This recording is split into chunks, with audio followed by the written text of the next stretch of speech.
Can Betwa link परियोजना से प्रभावित प्रदर्शनकारियों ने प्रशासन पर लगाए गंभीर आरोप। इलाज के लिए डॉक्टरों को धरना स्थल तक नहीं आने दे रहा प्रशासन। खबरों के प्रायोजक है the mother convent high secondary school, जिसमें आपके बच्चों को मिलेगी अच्छी शिक्षा, जिसमें प्रवेश प्रारंभ। पता आरएसएस ग्राउंड के पीछे, Ajaygarh road, Panna. Can Betwa link परियोजना के विस्थापितों का प्रदर्शन चौथे दिन भी जारी है। विस्थापितों ने प्रशासन पर आरोप लगाया कि राशन रोक दिया है, महिलाएं और बच्चे बीमार हैं, चिकित्सकों को नहीं आने दिया जा रहा है। हकीकत देश दुनिया के सामने न आए, इसलिए मीडिया कर्मियों की आवाजाही पर भी रोक लगा दी गई है। विस्थापितों ने कहा है कि बांध स्थल पर हजारों की संख्या में आदिवासी किसान, महिलाएं, बच्चे चिता आंदोलन कर रही हैं। प्रशासन इन बेबस लाचार लोगों की आवाज़ को दबाने में कोई कसर बाकी नहीं छोड़ रहा। प्रदर्शनकारियों का आरोप है कि परियोजना की आड़ में किए गए करोड़ों रुपए की गड़बड़ी को छिपाने के लिए प्रशासन नहीं चाहता कि आंदोलन की सच्चाई देश के सामने आए। प्रशासन की संवेदनहीनता का आलम यह है कि पहले आदिवासियों का राशन और पानी रोका गया, अब स्वास्थ्य बिगड़ने पर डॉक्टरों की टीम को भी बसूर गेट के अंदर जाने की अनुमति नहीं दी जा रही है। हजारों महिलाएं और बच्चे बिना किसी डॉक्टरी सहायता के नदी किनारे संघर्ष कर रहे हैं। आंदोलन का नेतृत्व कर रहे जय किसान संगठन के अमित भटनागर ने कहा कि प्रशासन यह साबित कर दे कि उन्होंने धारा 11 ग्राम सभा या परियोजना की किसी भी कानूनी प्रक्रिया का 10% भी पालन किया है तो हम आंदोलन खत्म कर देंगे। दिल्ली जाने से रोकना और अब शांतिपूर्ण आंदोलन स्थल पर धारा 163 लगाने से आदिवासी समुदायों में आक्रोश है। प्रदर्शनकारियों ने कहा है कि जब तक हमें हमारा अधिकार नहीं मिल जाता, आंदोलन चलता रहेगा। हमारा बिट्टी बाई नाम है, हमारा सब जगह जमीन सब छीन लाई गई है, कुछ नहीं है हमारा, भगा रहे हैं।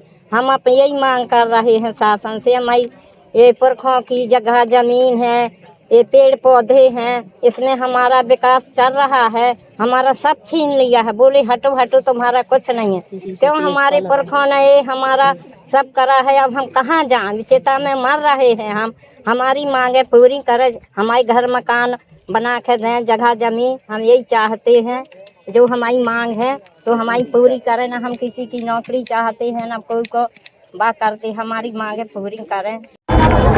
कलेक्टर महोदय का बयान आया है कैन बेतवा को लेकर। उनका कहना है कि कानून, हमारी मांगे जो है वो गैर संवैधानिक है और कानून के दायरे में नहीं आती। मैं उनसे पूछना चाहता हूं कि क्या धारा 11 जो है, ग्राम सभा होना, धारा 11 के नोटिस दिए जाना, जिसके हम लोग पिछले 4 साल से ज्ञापन दे रहे हैं, पारदर्शी तरीके से सर्वे करना और धारा 21 के तहत जितनी आपत्तियां आई हैं उनका अवार्ड में उल्लेख करना, जो भी लोगों के संबंधित दस्तावेज हैं वो संबंधित दस्तावेज वेबसाइट पे अपलोड किए जाने चाहिए। डिजिटल इंडिया मोदी जी का कैसा चल रहा है और वेबसाइट पे अपडेट नहीं हो पा रहे। हमको संबंधित जो परियोजना है, हमारे घर संसार सब कुछ ले रही हैं, उस संबंधित परियोजना की जो संबंधित डॉक्यूमेंट है वो आज तक संबंधित डॉक्यूमेंट दस्तावेज नहीं दिए जा रहे हैं। हम लोग अपने हक अधिकार की बात कर रहे हैं, लाठी चलाई जा रही, महिलाओं के ऊपर लाठी चलाना क्या ये संवैधानिक अधिकार है? विकलांग और आदिवासी और दलितों की